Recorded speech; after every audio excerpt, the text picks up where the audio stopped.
Hello everyone, and welcome to another episode of the Daily Gwei Refuel, where I recap the latest news in the Ethereum ecosystem. I'm your host, Anthony Sassano, and today's the 21st of July, 2021. Alright everyone, let's get into it. So I hit 10,000 subscribers on the YouTube channel last night. Really exciting for me. The big 5 digits. Hopefully ETH can get to 10,000 soon. So thank you to everyone who has been a long time, short time subscriber. If you're new to the channel, welcome.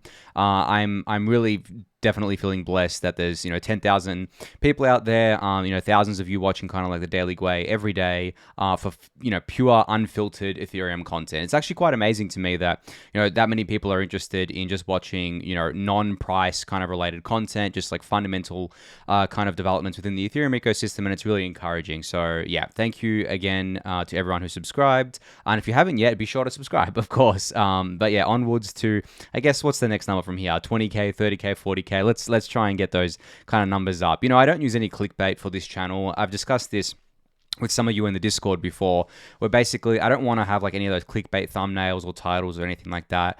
This channel's not meant to be one that attracts like moon boys or people who are just interested in speculating on the latest scam tokens or whatever. It's definitely just meant to be kind of, I guess, daily updates on the Ethereum ecosystem and pretty much as far as away from prices you can get, really. I mean, I don't have any charts that I show most of the time, and I don't really talk too much about price. I mean, it's unavoidable, of course, and it's a big part of this ecosystem, but I just definitely try to stick to the fundamentals where I can, and you guys know that. I mean, if you're a daily listener or watcher, you know that. So yeah, once again, thank you for subscribing. Onward to 20k here.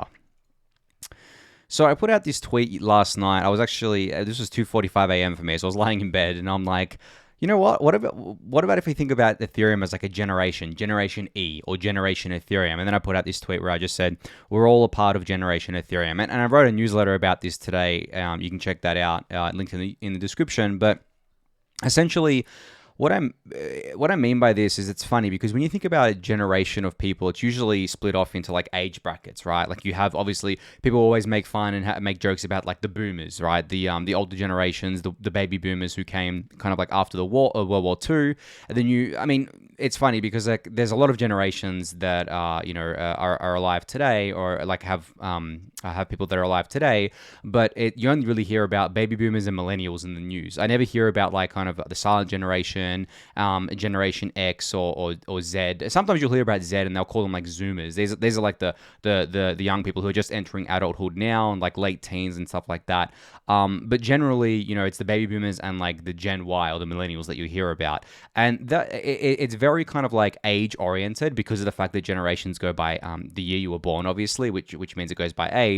Whereas with Generation Ethereum, there is no concept of that. It's literally whoever you are, regardless of your age, regardless of where you are in the world, you are part of Generation Ethereum. You are kind of like growing with Ethereum. It doesn't mean you're growing up with Ethereum. It doesn't mean that you're growing up in a certain kind of like point in time, or certain kind of like point in like in technology or whatever, but you're definitely growing up growing with Ethereum, like alongside Ethereum. So I kind of used some examples in the newsletter today where I basically said, think about the amount of people who are never going to kind of interact with the traditional finance system, and they don't even have to be necessarily kind of like the younger people like in their teens or whatever. Like someone like me, I actually never kind of interacted with the traditional finance system, and I still really haven't, besides like having a bank account. I didn't set up a brokerage. I didn't buy stocks or anything like that. I didn't speculate on equities or whatever. I essentially, all of the stuff that I've done with finance, pretty much all of it has been on chain, on Ethereum. I haven't even taken a loan from the bank. I obviously, if I'm going to go get a mortgage, I have to do that through a bank. It's very hard to do that through DeFi still, because it's very capital inefficient, and it'd be kind of like much riskier than going through a bank. As much as I'd love to do it on DeFi, it's not there yet.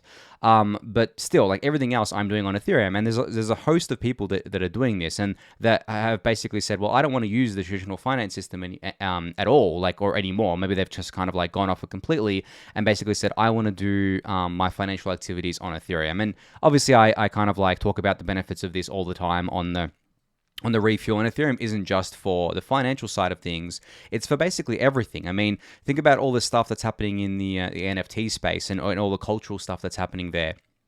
where essentially Ethereum's kind of culture is being encapsulated in all of these kind of on-chain digital items, I guess you could call them, or digital collectibles, digital art, and that's kind of being I guess, woven into the generational, I guess, shift that we're seeing within Ethereum. So I guess that's what I meant by this tweet, but maybe generation isn't the right word, because that does definitely, I guess, trigger people's kind of like mind to go to age bracket, like, and they start comparing it between, like, you know, baby boomers, millennials, all that sort of stuff.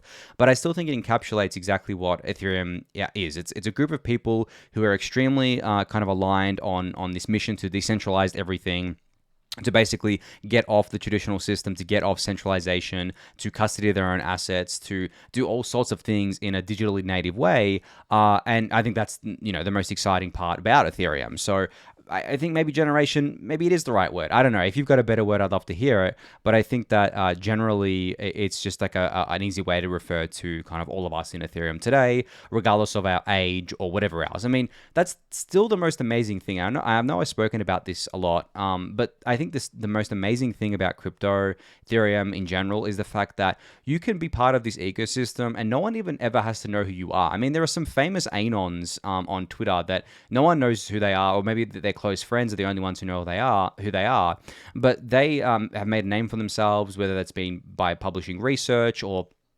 educational kind of like content, or doing things like making themselves famous through on-chain activities, all that sort of stuff.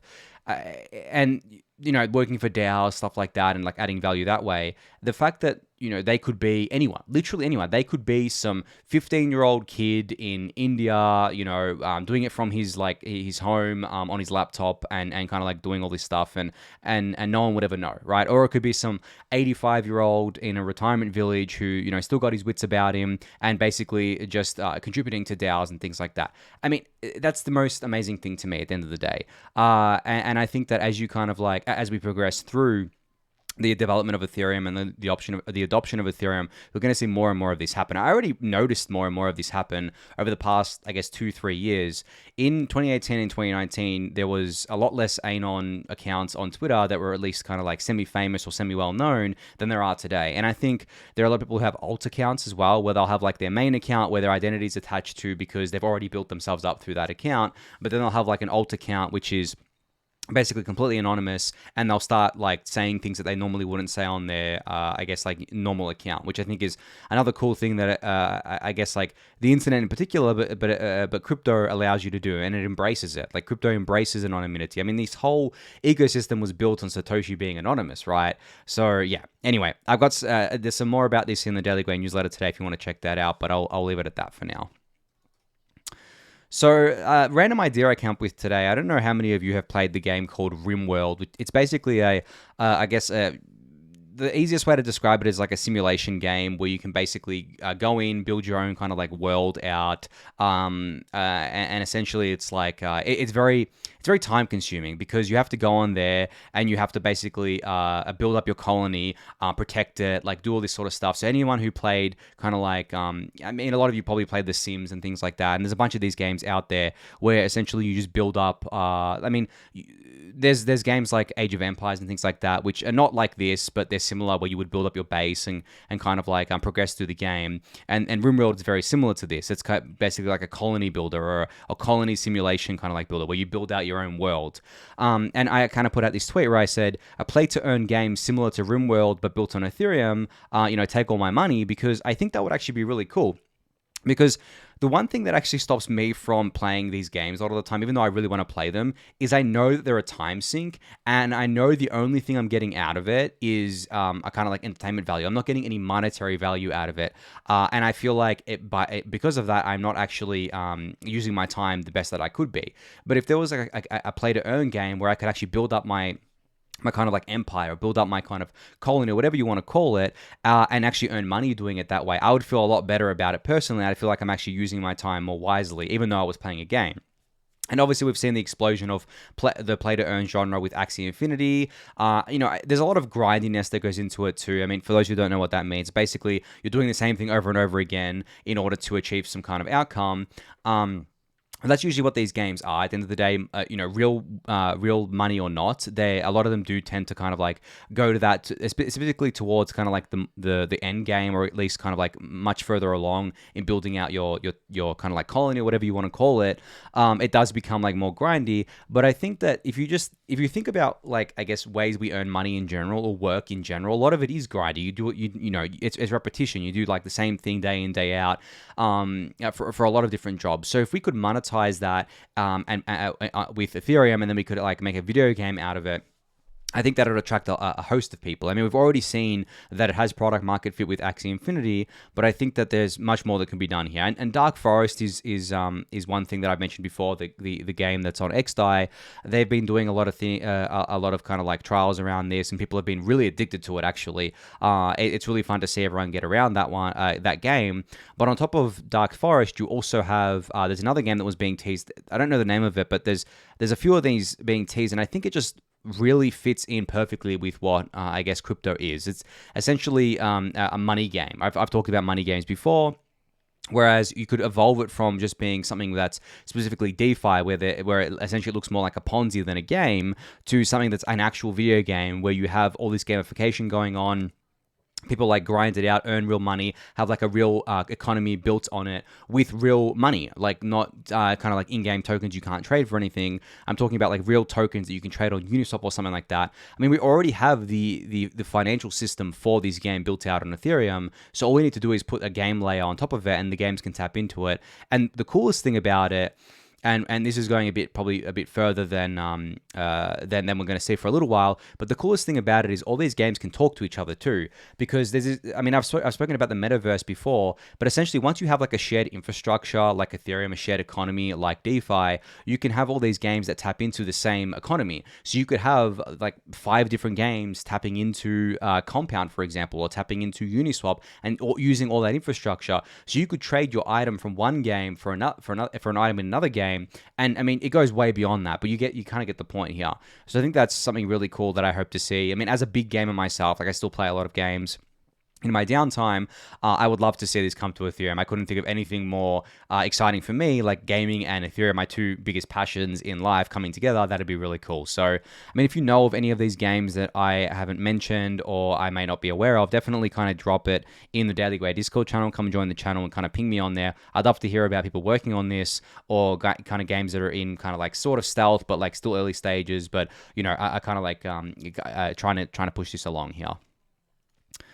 So Preston Van Loon put out a tweet yesterday. There's 100,000 blocks left until London activates on Ethereum mainnet. So this was about 18 hours ago for me right now. So there's obviously less blocks than this. But yeah, I mean, London is getting closer. 1559 is getting closer. It is less than 2 weeks out now. That's means the 21st of July, 4th of August it goes live. That's the target date.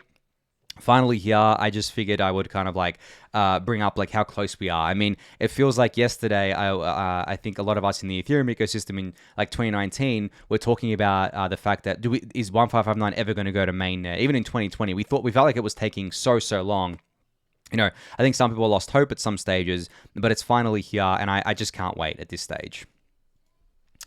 So there's a few different things going on in zkSync. So I've spoken about zkSync 1.x, their major upgrade that they put through the other day. I think about a week ago now they put it live, which allowed for a bunch of permissionless things to happen on their layer 2 network, including a lot of got to do with NFTs, permissionless token listings and trading and stuff like that. So there's a few things here. There's this tweet from Mark who said he did the first ever permissionless token listing to zkSync with DPI. So the DPI, the DeFi Pulse Index, is now supported on zkSync's zk rollup. You can actually see all of the tokens that are kind of listed here that are available, all of and their addresses and everything like that as they exist on the zkSync layer 2. And then you have the index co-op saying that it's not just the DPI that's available, but all their other indexes as well, like the Metaverse Index, the ETH2X Fly, and the BTC2X Fly are now on there. So you can basically use them on there and trade them on there, which I think is really cool. And then finally, 0x Mons, who I've spoken about a few times on the Refuel before, is teasing a pseudo swap V69, which I think is just like a placeholder there. But basically a new version of pseudo swap, which is basically an NFT swapping platform on, I think it's going to be on zkSync, because they've been kind of like working with zkSync and working with layer 2s to kind of build a lot of NFT stuff on there as well. So really exciting stuff coming out of there.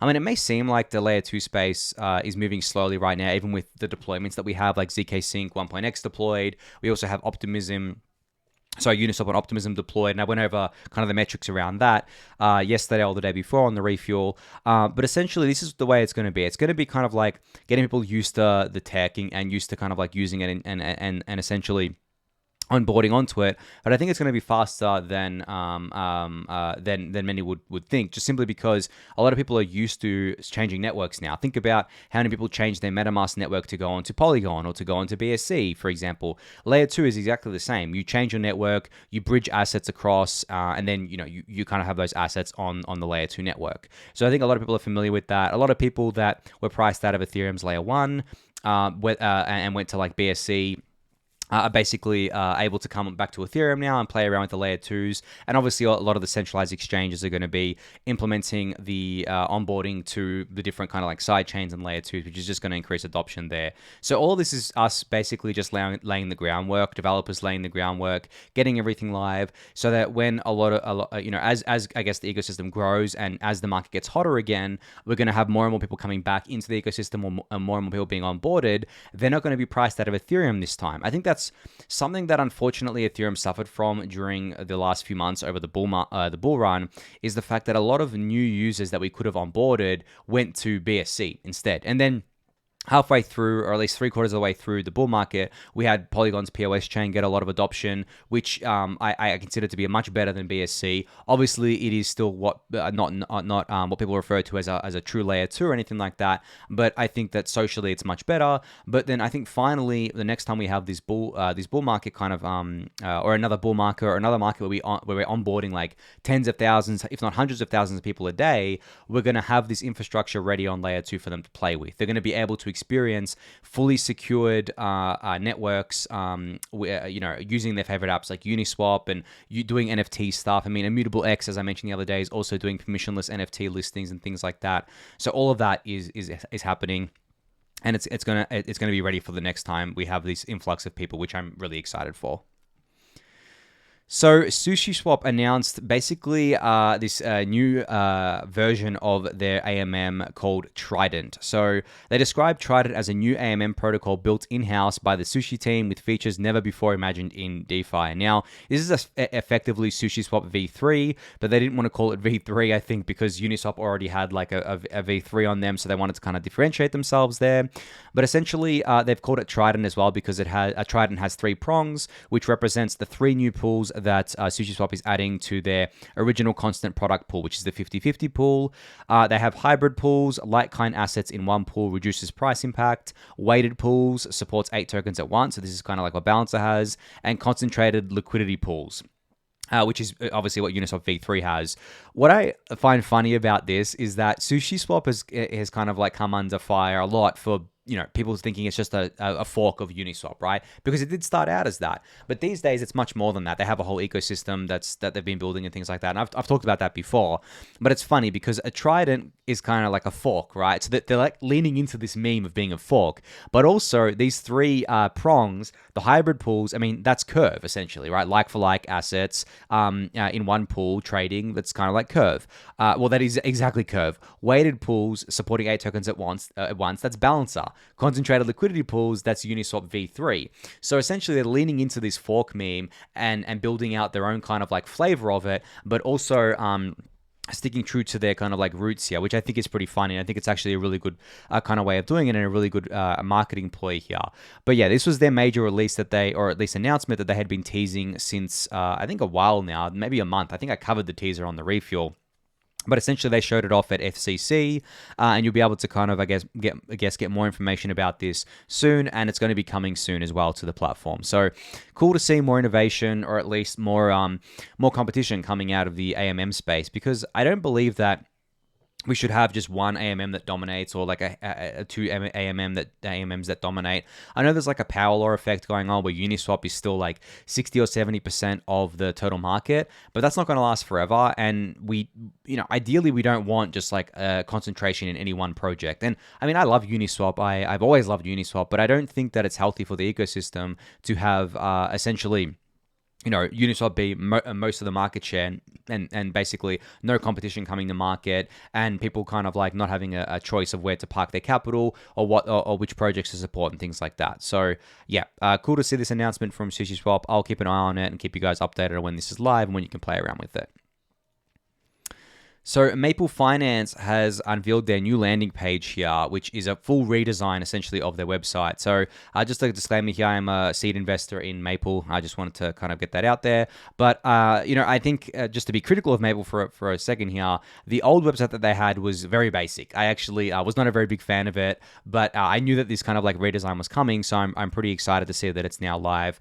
For those of you who don't know, I guess like what Maple is, it's more targeted towards, I guess, like creating kind of credit for corporations or for institutions. Essentially, the lenders can generate yield by lending to top crypto institutions, and kind of like borrowers can premium crypto institutions borrow under collateralized through Maple to expand their business. So it's essentially a protocol that's trying to push forward the under-collateralized borrowing and lending by using institutions as liquidity providers. So, I mean, if you were to open up the kind of app here, you can see the liquidity pools that are available. These are two kind of like trading firms / institutions, Maven 11 and Orthogonal Trading, and you can kind of see the pool balance and the cash balances here, and kind of like what you can borrow and things like that. So, yeah, really cool to see this. I mean, you can see it on my screen, the new design here. It's much better than the previous design. I don't have the previous design handy, but as I said, it was very basic. And if you haven't checked out Maple Finance yet, I highly recommend doing so. It is definitely one of my favorite projects. I mean, that's why I backed them. And actually, funny story about Maple, I met the two co-founders back in, what was it, early 2019, so it was a while ago now, and I wasn't even working in crypto yet. I was working at my old job, and I met them at some cafe in Melbourne, and it was just really cool to see that they didn't abandon the idea. That like they kind of like built through the bear market, and they've launched now. Obviously, they launched a few months ago. But essentially, I just always love seeing these projects that essentially start from like a coffee date, like 2 years ago, and to see these kind of like go live and kind of keep growing here. So yeah, really excited about that. But as I said, seed investor in it. Just kind of a disclaimer there. So Vitalik is back on Twitter, I think, or at least he put out 2 tweets yesterday promoting a different blog post. So actually, I'll cover this blog post that he co-authored with Georgios from Paradigm here. And this one basically covers reorgs after the merge in Ethereum. Now, obviously, the concept or the topic of reorgs in Ethereum has been a very hot topic lately. I went over this on a refuel a couple of weeks ago. With I guess the MEV and how that kind of impacts things.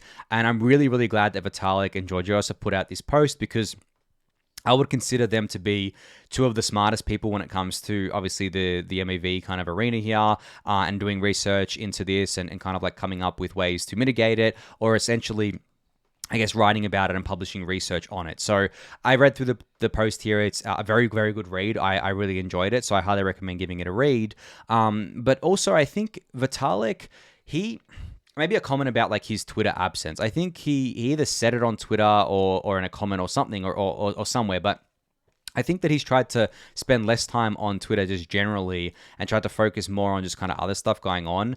But I don't know if I think that's the best use of his account, because if you think about it, his account has 2.1 million followers. So him putting out this blog post here, and even just talking about the kind of like Ethereum reorgs and giving his opinion on it carries a lot of weight. Like, it's all well and good for me to talk about it on the refuel. A couple thousand people will watch it, and then they'll go on their way. But Vitalik putting together this post, which is probably going to be read by tens of thousands of people, and it's coming from Vitalik, right, the creator of Ethereum. Like, you can't get more legitimate than that. I think I wish Vitalik did more of this. Like, I know he's active on ETH Research, he's still blogging, he's active on Reddit, and I would love for him to just link to that and share that with his 2.1 million followers, because that's a lot of people that are following him, and a lot of people that could get a lot of value out of him putting a spotlight on things. But I totally get that he wants to kind of limit his Twitter time because it is distracting. And obviously, him using his efforts and energy on just like core research and development of Ethereum is a much better use of time. But just the marketing person in me just thinks that, him putting out kind of like, or just sharing things, doesn't even have to be things that he writes, but just sharing things that he finds extremely interesting or valuable for people to read goes a long way here. But anyway, I guess back to the point here on this blog post. Again, definitely give it a read. I think that it covers all of the concerns about reorgs, and it specifically talks about what happens after the merge, aka what does reorgs look like in ETH2. Now, I discussed this when I was discussing the reorg stuff a couple weeks ago, but I won't rehash it here. I want you to go read this blog post, so I'm going to leave you hanging there. And another blog post that Vitalik kind of, I guess, I wouldn't say he co-authored it, but he collaborated on with Optimism was this thing called retroactive public goods funding, which essentially is a way that the a solution that the Optimism team have come up with on how to sustainably fund public goods. So essentially, the TLDR here, after reading this post and reading through the comments on Twitter, is essentially the Optimism team is going to be committing to giving all of their profits made from sequencing prior to decentralizing the sequencer to public goods funding experiments, including the first public goods exit. Now, I guess I'm going to break this down for you guys. So sequencers in the layer 2 are basically block producers, where the transactions get bundled and they get sequenced, and then the block is produced and added to the chain and all that sort of stuff. I mean, I've spoken about this before on the Refuel, how a layer 2 protocol is essentially a new blockchain that just inherited security from Ethereum. So that's why it's a layer 2. But the Optimism team is going to be running the sole sequencer. And because of that, they're going to be the ones extracting the kind of value from, I guess, like the usage of optimistic Ethereum, whether that be kind of like fees paid to the network or excess fees or even stuff like MEV. So what they've committed to is that they're going to give all of their profits made from this back to, I guess, the community in the form of public goods funding, which I think was a pretty cool kind of like thing for them to do, and a pretty cool way for them to do it. I mean, I expect them to kind of have a token eventually as well. So, I mean, it's good for them to kind of like do retroactive public goods funding here. But I think that, when the token goes live, it's going to get even wilder because there's going to be different token incentives and liquidity mining programs everywhere and all this sort of stuff going on. So, I mean, I highly recommend giving this blog post a read to get the full kind of rundown of what this is and kind of like what it entails and kind of the details of it. There are a few comments in here about like people giving their opinions on it, what it can mean, why it's a good idea, why it's a bad idea. I think Hasu actually didn't think it was a very good idea, and he had a tweet somewhere. If I can find it quickly, I'll go through it, which I found interesting because I always like hearing people kind of like at least not going against any particular person or idea, but just giving their own perspective on it. And no, I can't seem to find it here, unfortunately. It might have been quote tweeted from Optimism's tweet here instead. Maybe let me have a quick look here. If not, I'm sure you can go on Hazu's Twitter profile. There it is. Okay. So Hasu basically put out a tweet where he said, "I'm quite skeptical that this MEV-action-based design has any chance in the marketplace of rollups. So you donate all revenue from running the sequencer to public goods. That's a heartwarming story, but as a user, I'll always stick with rollups that kick the MEV back to me." Now, I think in this first kind of, I guess, like tweet, Hasu got like a little bit of his wires crossed here because he was talking more about the MEV auctions, which is essentially the act of auctioning off the right to do MEV on the layer 2. So this is another idea that the Optimism team has had for quite a while. And Hasu was basically saying that I want to use the layer 2 as a user that will give the MEV back to me as a user instead of taking it from me as like a stealth tax or something like that. And I mean, I get that and I think that's fine. But at the end of the day, as I've said before, I don't think I've said it on the Refuel, but I said it on Justin's kind of like live AMA that we did. MEV is just the concept of those in the know taking advantage of those not in the know. And MEV doesn't necessarily have to apply to just like what miners or what people on the on-chain can extract from unknowing people like through front running or sandwich attacks or whatever. MEV can also refer to insider information. For example, like imagine if you get insider information that a project's coming out with a major upgrade and they haven't announced it publicly yet, but you think it's going to moon the price of the token. Well, and you go buy the token. Well, you had privileged information. You were in the know, and those who weren't in the know, maybe they're FOMOing in, they're pumping your bags or whatever. So it's kind of like that concept. It's the same sort of thing here, but the debate kind of like falls into a couple of different buckets, but I think the main bucket is, what is that MEV being used for? So if you're auctioning off the right to do MEV and you're essentially charging some kind of fee for this, and then that fee goes back to funding public goods, whether that be funding the infrastructure needed to keep these things running, or funding all these open source teams that don't have a token, or funding Gitcoin grants or anything like that.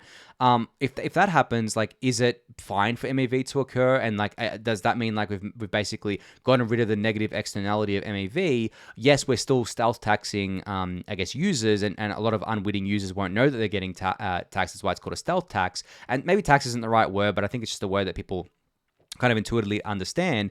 But if that kind of money goes to public goods, is that like a net win? And this goes into a large debate, and this is very subjective. There is no real objective answer here, because, who decides where the money goes? Who decides whether it's right or wrong to take money from people? I mean, then you start getting into like the politics of it, and it goes down a very deep rabbit hole that I'm not going to get into for now. But still, very, very interesting. I highly recommend giving the blog post a read and then reading through Hasu's thread here, which I'll also link in the description for you. So finally, Jake Chervinsky, who's a lawyer, he works at Compound, or at least the general counsel at Compound Labs here, put out a tweet. And he was quote tweeting the New Jersey Bureau of Securities orders cryptocurrency. The New Jersey Bureau of Securities orders cryptocurrency company BlockFi to stop offering interest accounts here. And this is a story from the other day where BlockFi kind of got targeted by New Jersey's securities, I guess, regulator, to stop offering these kind of accounts because they were arguing that they were offering them on security, like assets that were securities. Now, in this kind of like, I guess, order, they said the Bureau, and this is a quote that Jake has kind of quoted here, the Bureau action comes amid rising concerns over the proliferation of decentralized finance platforms like BlockFi. And then Jake had his own little comment here where he says, New Jersey thinks BlockFi is a DeFi platform. That's how badly we need to educate our regulators. Now, this is actually really scary, I think. It's very scary because the worst that could happen, the absolute worst that could happen for DeFi, worst thing that could happen for DeFi is if regulators bucket the centralized exchanges, the centralized services, the crypto banks into the same bucket as DeFi, because then it all gets blanket regulated and there is no nuance. There is no kind of like detailed analysis of these things. They just think that, oh, well, people are kind of like money laundering, or people are doing like illegal things or whatever, and we need to kind of regulate this. That's the worst thing that could happen. So we definitely need to keep the education up, but it's a hard thing because education isn't the only thing you need to do. You need to lobby. You need to pay, or at least, I mean, you need to donate to these politicians, which aka is a bribe. But that's the game, unfortunately, because there are a lot of, I guess, like vested interest in traditional finance that don't want this stuff to happen. And you bet your ass they're going to be, I guess, being in these politicians' ears and essentially saying, hey, you need to look at this, you need to regulate this because it's, it's eating into our business and it's unfair that they are unregulated and we're regulated. So I really, really hope that we can get these regulators more educated here. I'm not holding my breath because, unfortunately, I don't have very much faith in a lot of governments around the world. I feel like governments are very reactive to this sort of stuff, especially when it comes to new technology. They are extremely reactive and they usually come very late into the game. And a lot of them usually have preconceived ideas and notions about what this technology is, and they kind of like put a blanket opinion on it, which I think is pretty worrying. But at the same time, true DeFi can't be regulated. You can still access it, but they can choke the on-ramps. They can, if they wanted to, they could ban you from withdrawing from a centralized exchange to your own Ethereum wallet, which would actually kill most of the activity on Ethereum and would kill most of the new users coming into Ethereum. So we need to be very careful that we educate them, we make them aware of the fact that a lot of this sort of stuff doesn't need to be heavily regulated because there's no central points of failure. There's no one custodying the assets. It's all self-custody. It's all transparent because it's on a blockchain, all those sorts of things. So I'm hoping we can get to there. We'll see. Jake's doing a lot of good work in this area as well. He's helping a lot of different funds and helping a lot of different kind of like regulatory, I guess, bodies try to get through this. But at the same time, it is an uphill battle. It is a long-term battle, and we have to remain vigilant when it comes to regulators, I think. But anyway, I'm going to leave it at that. Thank you, everyone, for listening and watching. Be sure to subscribe to the channel if you haven't yet. Give that video a thumbs up. Subscribe to the newsletter. Join the Discord channel, and I'll catch you all tomorrow. Thanks, everyone.